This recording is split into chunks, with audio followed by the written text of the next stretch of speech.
Heute machen wir einen Drink, in dessen etwas unklarer Geschichte 2 legendäre Barkeeper und 2 legendäre Bars vorkommen. Der Drink hat sich über die Zeit mehrfach verändert und ein damit gefüllter Shaker soll sogar im Savoy Hotel in London eingemauert sein. Wir machen jetzt die White Lady.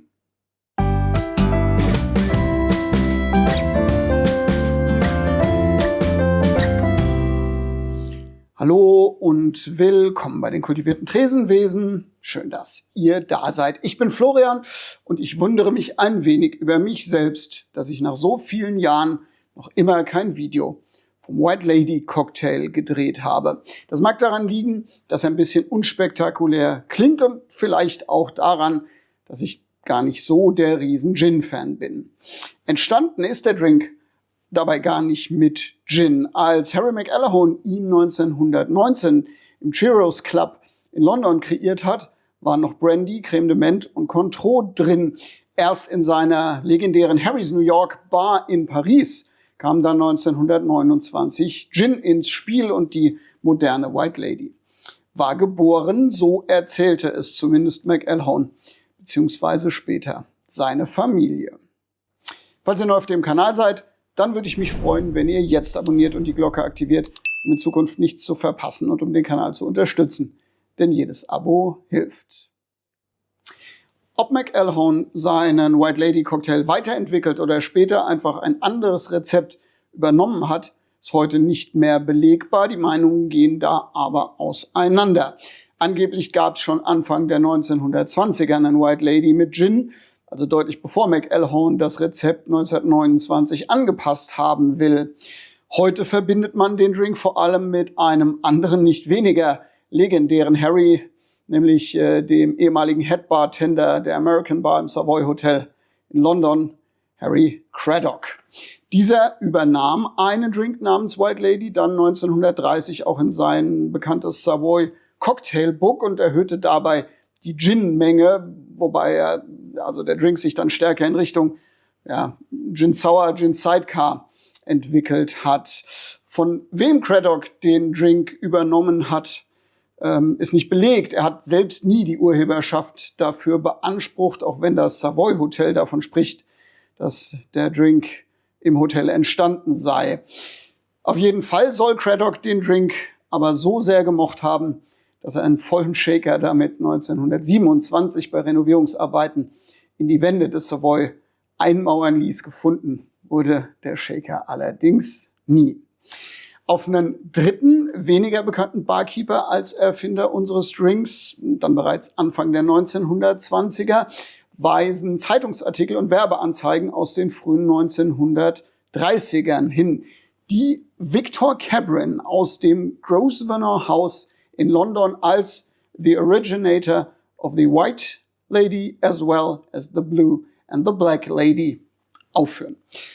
Was auch immer nun stimmt, sicher ist, dass Eiweiß in dieser Zeit im White Lady noch keine Rolle gespielt hat und erst Ende der 1930er hinzukam.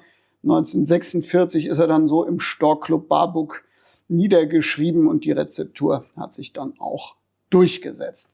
Was ist nun drin in dem Rezept, was ich heute für euch zubereiten werde? Orangenblütenwasser und eine Salzlösung. Beides war damals zu McElhones und Craddocks Zeiten noch nicht dabei, ganz sicher nicht. Dann haben wir hier das Eiweiß, wir haben einen frisch gepressten Zitronensaft, wir haben einen Zuckersirup, wir haben einen Orangenlikör, hier den Grand Marnier und wir haben einen London Dry Gin, und zwar den Number 3. Ihr findet wie immer alles, was ich hier so an Zutaten, Gläsern und Werkzeug verwende oder zumindest das meiste davon im jetzt hier oben verlinkten Tresenwesen Homebar Shop. Die Links findet ihr auch unter dem Video und da findet ihr auch unsere Kanalmitgliedschaft. Und da könnt ihr uns mit einem ganz kleinen monatlichen Beitrag, den ihr jederzeit wieder stoppen könnt, helfen. Zutaten, Werkzeug zu kaufen, diese Videos zu machen und den Kanal zu betreiben. Würde mich freuen, wenn ihr es in Betracht zieht. Und ich sage schon einmal Danke. So, jetzt schreiten wir zur Zubereitung. Der Drink wird natürlich geschickt. Wir schnappen uns zunächst die Oberseite des Shakers. Wir werden übrigens ein Reverse Dry Shake Verfahren anwenden, aber dazu kommen wir gleich noch. Und dann beginnen wir jetzt mit dem Orangenblütenwasser und davon 3 Tropfen. Das braucht auch nicht mehr, denn das ist sehr intensiv. Und als nächstes die 4:1 Salzlösung. Und auch von der 1, 2, 3 Tropfen. So, beides stelle ich mal aus dem Bild. Dann schnappen wir uns unseren Jigger. Der ist in Zentilitern. Das Eiweiß lassen wir mal noch stehen und machen weiter mit dem frisch gepressten Zitronensaft. Und von dem brauchen wir 3 Zentiliter.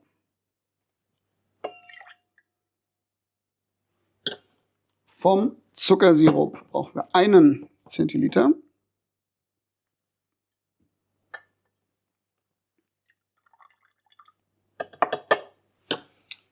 Vom Grand Marnier Orangenlikör 3 Zentiliter. Das ist ein Cognac-basierter Orangenlikör, ähnlich wie der Pierre Ferrand, den könnt ihr da also auch nehmen. Und dann haben wir hier unseren London Dry Gin, den Number 3, und davon brauchen wir ordentliche 6 Cl. So, jetzt geben wir das Eiweiß hinzu. Das sind 3 Cl, die habe ich vorher schon abgemessen. Einfach damit die nicht zu lange mit dem Zitronensaft das Eiweiß interagieren kann. So, und jetzt füllen wir die Unterseite des Shakers mit Eis.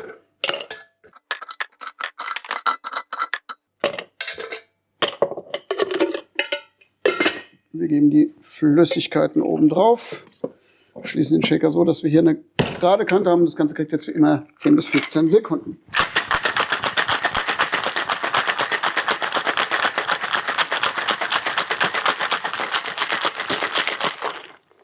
So. Kalt ist es.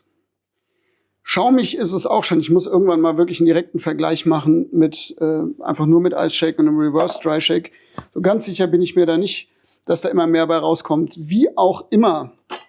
Wir schnappen uns eine saubere Oberseite und seihen jetzt erstmal das Eis ab.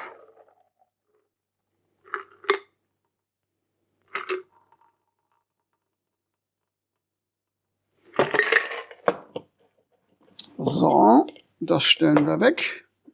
Wir schnappen uns eine saubere Unterseite, schließen den Shaker wieder so und jetzt gibt es nochmal mit Kraft 5 Sekunden, damit wir einen richtig schönen Schaum erzeugen.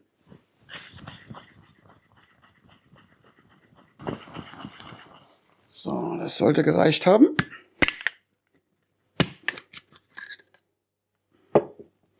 Also es ist immer noch schön Schaum da, ob es jetzt mehr ist als vorher. I don't know.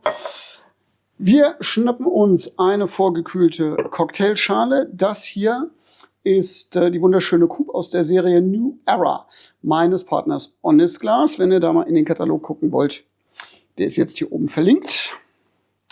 Und in dieses schöne Glas seihen wir jetzt unsere White Lady ab. Und ja, okay, die ist schon sehr schön schaumig. Da kann man wirklich nicht meckern. Und Mühe geht noch. Wenn der Schaum schön stark ist, dann kann man da immer so eine leichte Krone machen.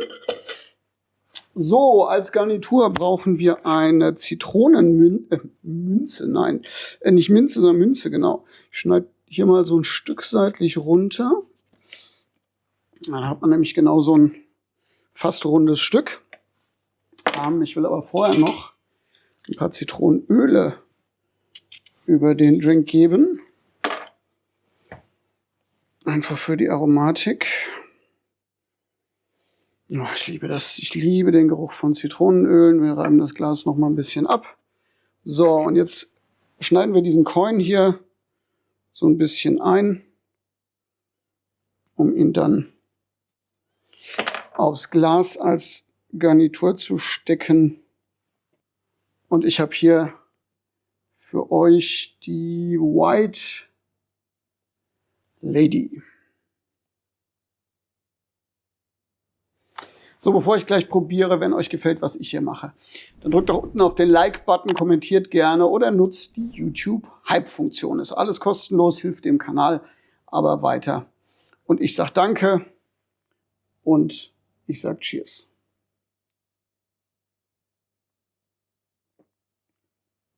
In